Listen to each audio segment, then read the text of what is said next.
Hi everybody, Ron Phillips here. I want to take a couple of minutes and just answer a question that I received in an email this week.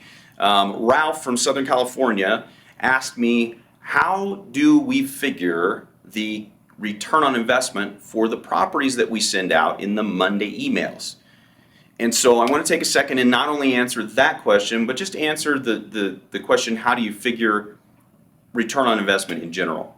And let's use the property that I sent out this Monday. And that's the one that Ralph was asking me about. So the first thing is the purchase price. Okay, there's some figures that we need to be able to do the return on investment calculation. Okay, first one, and this is a $138,900 property. Okay,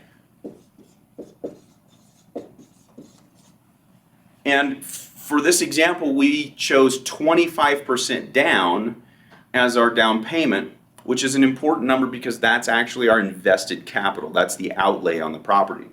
That actually is $34,725. Okay, so this is our invested capital. Okay, now the formula to figure a return on investment is very, very simple. Okay, it is very simply the cash flow or the cash return, okay, we're going to call it cash flow, divided by your invested capital. That is the formula. It's very simple. So you need to figure out what your invested capital is, which we just did, and we need to figure out what our cash flow is. And we need to figure out as true a cash flow as we can so that we can pro forma this thing or get a true cash on cash return. Okay, so how do we do that? The first thing is we need the income, and I usually send these out on a monthly basis, and then in a second we'll annualize it. Okay, so on a monthly basis, our income on this property is $1,650 a month. That's what it's leased for, and it's currently leased, and I think the lease was for 2 years. So $1,650 is our income. And our expenses on this property include, on every property, they include your principal, your interest, your taxes, your insurance, homeowners association dues if there is one, and then property management fees and any other expense associated with that property. Okay? Add all of those up, that's your expense for the month. And on this property, that is $974. Okay, so our cash flow then is $676. So on an annual basis, our cash flow is actually $8,112.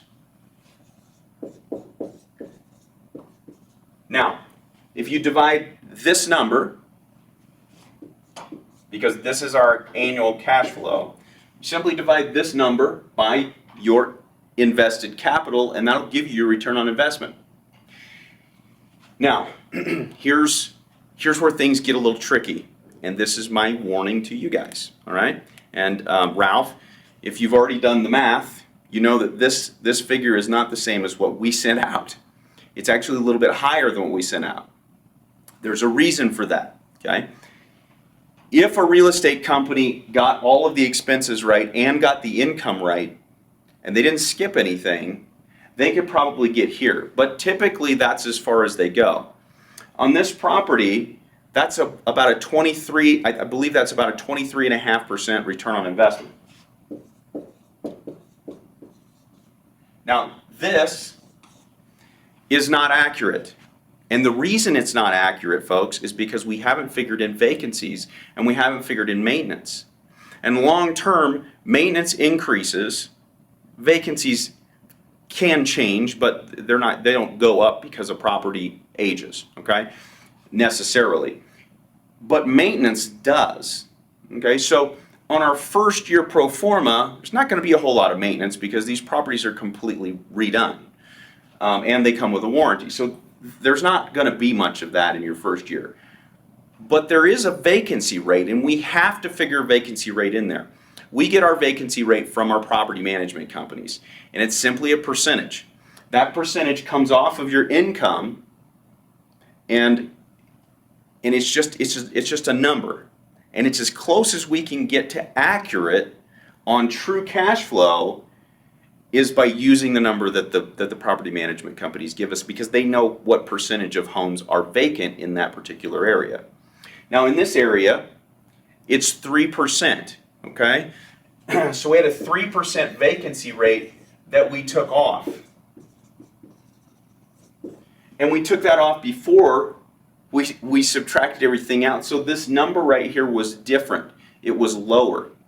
And it actually gave us a 22% return on investment, okay? That's what ours came out to be. Now, this property was actually leased for 2 years. So we're really not gonna, we're most likely not gonna have a vacancy for a couple of years, but we still figured the vacancy rate in there to bring down your cash return on investment, okay?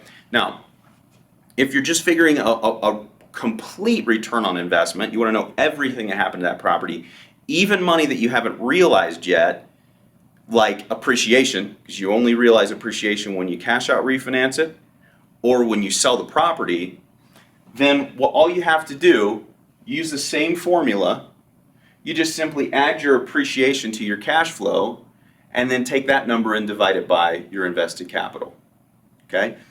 If you want to figure out what the return on investment is if you pay cash, then you, out of your expenses, you take your payment out because you're not going to have that anymore, and then you divide it by the full purchase price of the property, okay?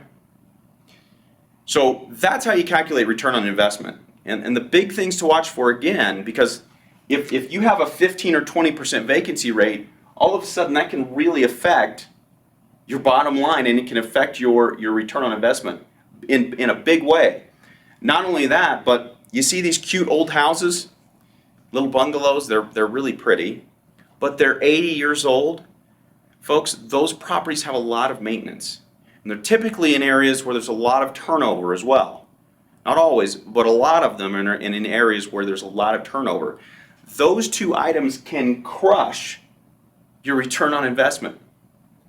So make sure when you're looking at properties that people that are sending them to you are figuring all of those expenses in, even the expenses that are down the road a little ways, because they're real expenses. When we send them out, we've already done that. And Ralph, when you call in, or any of you, when you call in and you inquire about the property, we will send you a full pro forma that shows everything. All right, we just can't send that out in an email. But this is how we come up with the numbers. And this property actually sold in 30 minutes after we sent the email out. It was a fantastic return on investment, great property, newer, already leased with a 2-year tenant, and it was a fantastic property. So listen, I encourage you guys, if you like the video, do me a favor right below here in YouTube. There's a little like button, just hit like. Let everybody else know that you liked it. And if you have a question like Ralph did, send me an email, especially if I'm sending out an email that sparks another question. Send me an email, let me know what the question is. Give me a call, and I'll do a video on your question as well, because your question will help someone else. Ralph, thank you for asking the question. I hope this helps, and I'll talk to you guys soon.